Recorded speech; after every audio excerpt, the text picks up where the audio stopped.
Rakyat Babilonia kaget. Nabi Ibrahim dipanggil Raja Namrud untuk ditanya.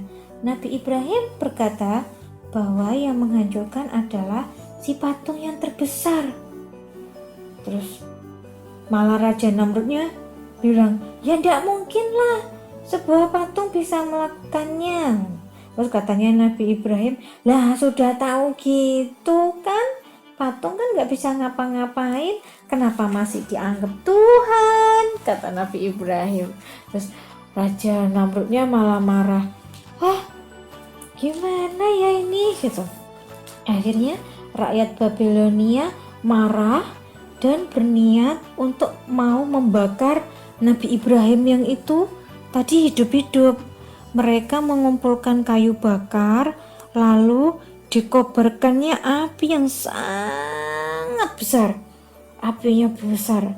Mereka menggunakan ketapel raksasa untuk melemparkan Nabi Ibrahim ke dalam lautan api. Nabi Ibrahim berdoa sama Allah, ya Allah, tolong hamba ya Allah, gitu. Ternyata Nabi Ibrahim alaihissalam berdoa sama Allah, hasbunallah wa ni'mal wakil, cukuplah Allah sebagai penolongku dan dialah sebaik-baiknya pelindung, gitu. Bilangnya gitu, hasbunallah wa ni'mal wakil, bilang gitu ke Allah. Terus dia masuk ke kobaran api kan. Terus atas izin Allah, api pun menjadi dingin. Jadi api yang panas banyak ini kak, yang di tubuhnya Nabi Ibrahim jadi dingin rasanya. Dingin. Iya, jadi dingin. Terus Nabi Ibrahim sama sekali ngerasa tidak terbakar. Padahal kayunya habis. Sampai-sampai kaum Nabi Ibrahim tidak juga sadar. Mereka malah menuduh Nabi Ibrahim jadi penyihir. Nabi Ibrahim bilang, saya ini ditolong Allah karena saya tadi berdoa sama Allah, ya Allah, hasbunallah wa ni'mal wakil, tolong hamba ya Allah, gitu. Padahal diriku kayak gitu. Tapi malah masih dianggap penyihir. Terus Nabi Ibrahim mulai berpikir, gimana ya caranya untuk menyadarkan orang-orang itu supaya tidak menyembah berhala, kan itu patung bukan Tuhan, gitu.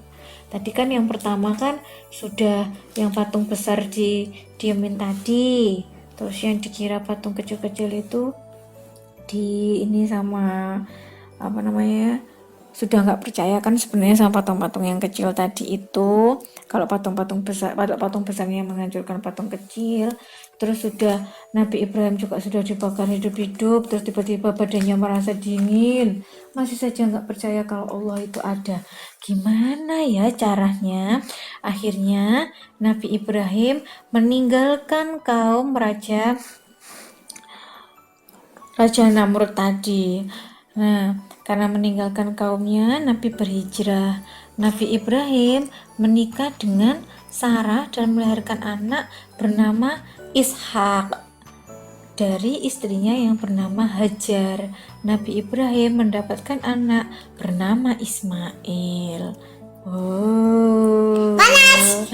Iya, panas kena api. Tapi Nabi Ibrahim rasanya dingin kak, karena minta perlindungan Allah. Bilangnya gimana tadi? Hasbunallah wa ni'mal wakil, gitu ya. Hasbunallah wa ni'mal wakil, gitu ya. Lah ya makanya sampai ya, gitu. Sampai semua orang melihat. Iya, sampai semua orang melihat. Terus Sampai berisik. terus habis itu Nabi Ibrahimnya jadi dingin, gak ngerasa panas, disaksikan sama yang lain ya. Ditolong sama Allah jadi kuat, jadi nggak ngerasakan panas walau dibakar api. Panas! Iya, Allah sayang banget ya sama Nabi Ibrahim ya. Soalnya Nabi Ibrahim taat sama Allah, sayang sama Allah, menyembah sama Allah. Kayak kakak Zoa, sholat subuh, sholat duhur, sholat asyar, sholat maghrib, sholat Isya, hebat. Terus kalau yang agak siang itu sholat duha sebelum duhur. Kalau yang ini Kalau ini cerita tentang Nabi Lut alaihi salam. Mau dengar? Mau dengar yang ini juga? Yang ini dong. Nah iya, Ini dulu. Nabi Lut alaihi salam. Iya. Mau? Ini dulu ya. Sampai Ya. Nabi Lut alaihi salam. ininya. Kaum Sodom. Nabi Lut adalah keponakan dari Nabi Ibrahim. Siapa Nabi Ibrahim? Nabi yang dibakar tadi, yang dibakar ngerasa dingin. Namanya Nabi Ibrahim. Nabi Ibrahim tuh punya keponakan namanya Nabi Lut, Kak. Nah, lahirnya Nabi Ibrahim tadi kan di Irak. Tinggalnya di negara Irak. Nah, kalau Nabi Lut ini tinggalnya di negara Palestina. Kemudian diutus Allah berdakwah di kota Sodom. Penduduk kota Sodom gemar melakukan hal buruk seperti mencuri, menipu, dan yang lebih parah lagi, laki-lakinya suka sama laki-laki, suka bertemannya sama laki-laki. Kan tidak boleh ya menikah sama laki-laki. Kalau Abi kan laki-laki menikah sama bunda perempuan. Lah itu laki-laki menikah sama laki-laki tidak boleh. Kalau berteman tidak apa-apa. Perempuan sama perempuan berteman juga nggak apa-apa. Tapi kalau perempuan sama perempuan menikah ya tidak boleh. Gitu ya, Kak. Terus karena melihat keadaan seperti itu, Nabi Lut sedih. Terus Nabi Lut menasehati teman-temannya. Terus ketika dinasehati, ternyata marah. Terus Nabi Lut dan keluarganya, Nabi Lut tidak senang dan dibenci sama kaum Sodom. Karena menurutnya perbuatan kaum Sodom bukanlah dosa. Dia meminta Nabi Lut tidak mencampuri urusan kaum Sodom. Akhirnya ada malaikat, Kak. Malaikatnya itu menyamar ke teman-temannya Nabi Lut yang ada di kaum Sodom. Perbuatan kaum Sodom yang semakin lama semakin nakal itu, Allah lalu mengutus 3 malaikat untuk mendatangi rumah Nabi Lut dengan menyamar sebagai lelaki yang sangat ganteng gitu, Kak. Kayak siapa kalau ganteng? Kayak aku lah. Kayak kakak Zoa. Tadinya Nabi Lut tidak mengetahui kalau mereka itu adalah malaikat. Dia baru sadar ketika menyuguhkan makanan dan para tamu itu tidak menyentuhnya sama sekali. Ini nih, ada 3 malaikat. Ini datang ke rumahnya Nabi Lut. Terus sama Nabi Lut dikasih makanan, tapi makanannya nggak dimakan. Nah, istri Nabi Lut melihat tamu yang tampan itu. Bergegaslah dia melaporkan kepada kaumnya. Para lelaki pun mendatangi rumah Nabi Lut dan meminta tamu-tamunya diserahkan. Pintu rumahnya dikunci. Dari balik pintu, Nabi Lut berusaha menasihati, tapi tetap saja gagal. Ketika malaikat itu berkata bahwa masalah ini akan mereka selesaikan. Kemudian, para malaikat keluar rumah. Seketika, mata kaum Sodom jadi buta. Tidak bisa melihat. Tidak bisa melihat orang yang ganteng itu tadi. Akhirnya, buminya jongkar balik, Kak. Ada banyak meteor-meteor yang jatuh. Mau dimusnahkan sama Allah. Karena kaum Sodom pergi, malaikat memberitahu Nabi Lut agar bersiap-siap. Azab Allah akan segera datang, Nabi Lut. Karena hal itu harus meninggalkan kota. Nggak boleh kemana-mana. Nggak boleh ngelihat ke daerah dan teman-temanmu lagi. Nanti kamu kena azab juga. Nabi Lut pergi bersama keluarga dan anak-anaknya. Setelah mereka keluar dari kota, matahari terbit. Saat itulah menggelegar suara dari langit. Petirnya menyambar dar. Lalu hujannya deras. Sama ada batu-batu panas meteor ini ikut hujan semua, Kak. Akhirnya negeri kota itu langsung kena panas semua. Terus yang jelek-jelek dan yang nakal-nakal itu mendapatkan azab yang buruk dari Allah. Makanya jangan nakal. Kalau dikasih tahu harus nurut, harus taat sama Allah gitu. Jadi nanti biar malaikat melindungi kita seperti Nabi Lut yang dilindungi oleh Allah melalui 3 malaikat.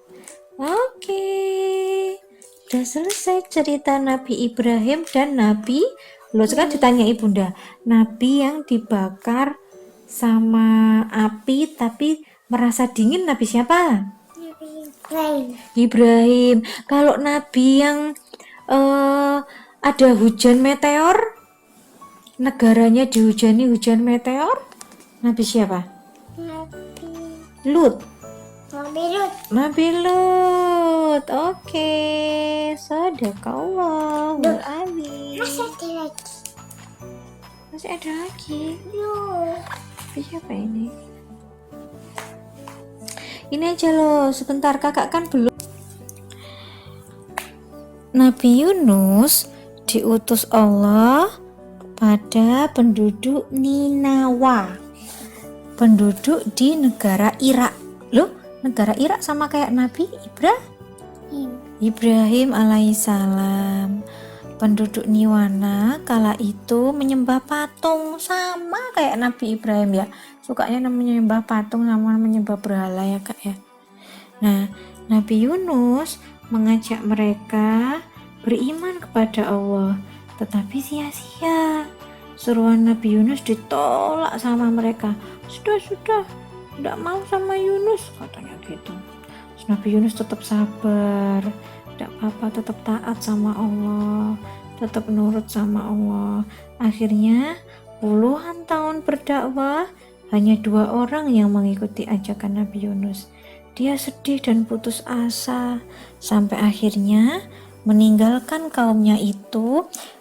Sebelum pergi, Nabi Yunus memohon kepada Allah agar kaumnya diberi peringatan. Ya Allah, saya sudah memberikan informasi ke teman-teman semua kalau harus menyembah Allah, tidak boleh menyembah berhala, tidak boleh menyembah patung, tapi teman-teman tidak mau nurut. Ya Allah, tolonglah hamba ya Allah supaya teman-teman hamba itu mau nurut, katanya gitu.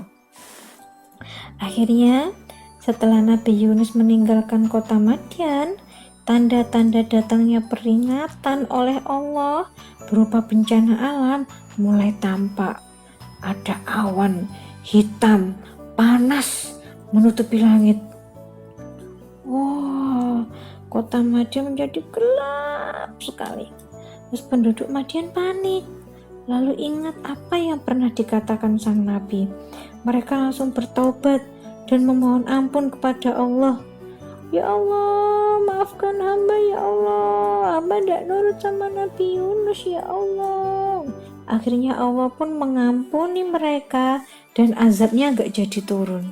Jadi pas minta ampun semua orang-orang yang jelek tadi, yang menyembah berhala tadi, yang menyembah patung, akhirnya diampuni sama Allah, soalnya sudah bertaubat namanya. Nah, ini akhirnya ada undian di atas kapal. Nabi Yunus yang kecewa kepada kaumnya tiba di sebuah pelabuhan. Kemudian dia menaiki kapal yang penuh dengan penumpang.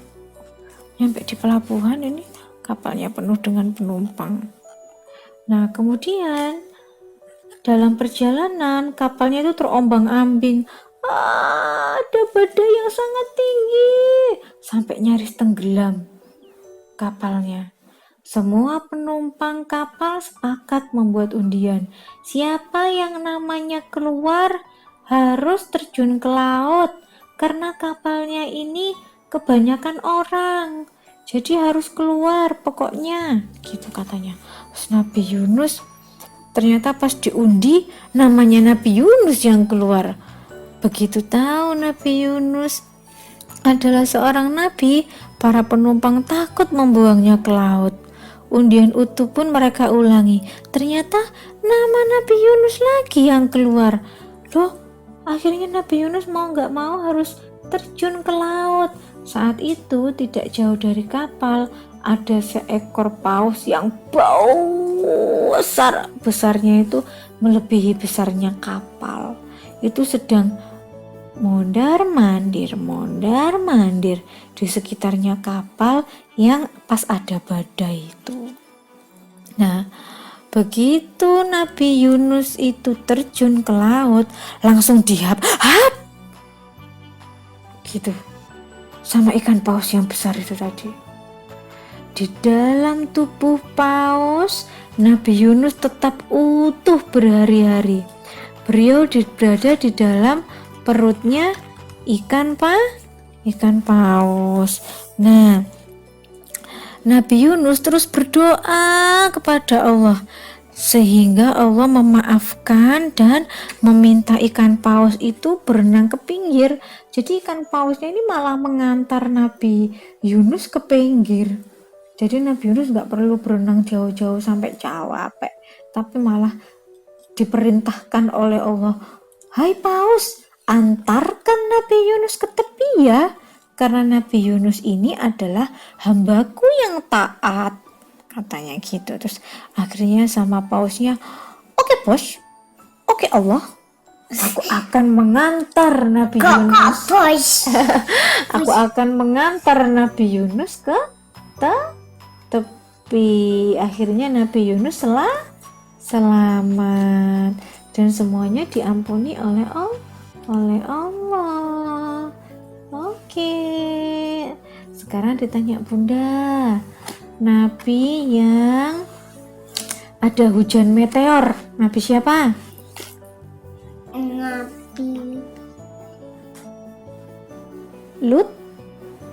Nabi Lut.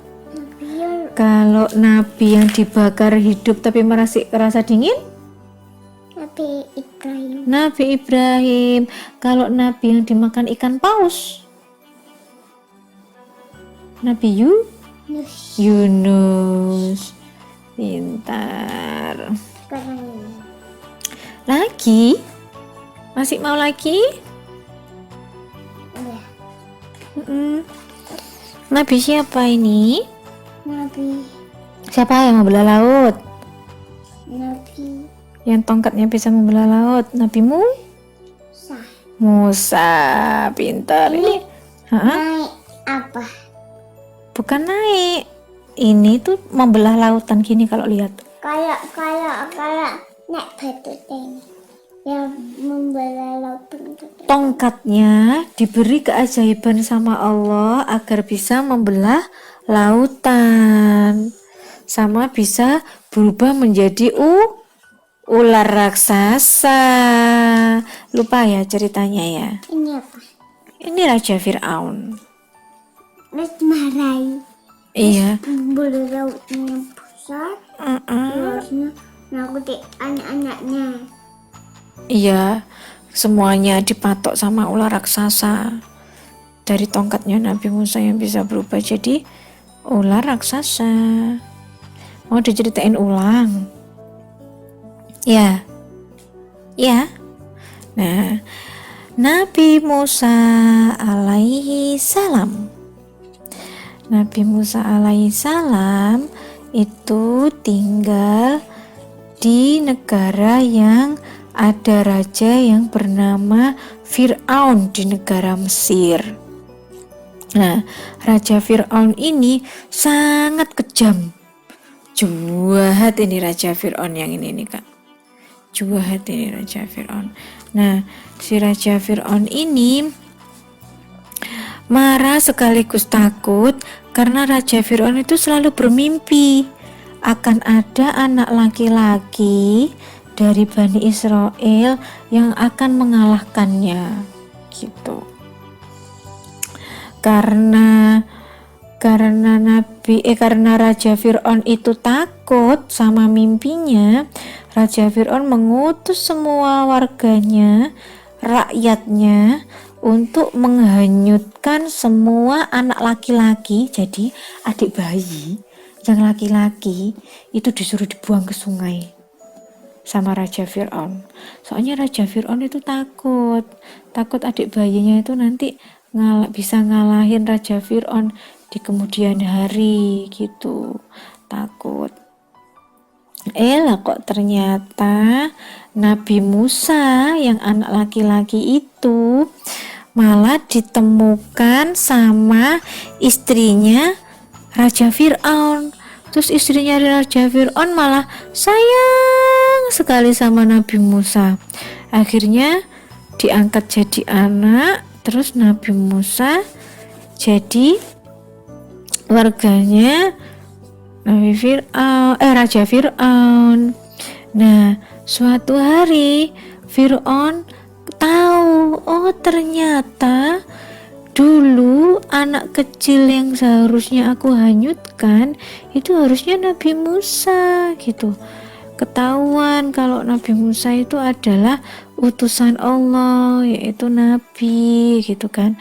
Terus akhirnya Nabi Musa mengajak para sahabatnya ini, teman-temannya diajak melarikan diri dari kekejaman dan kejahatannya Raja Fir'aun.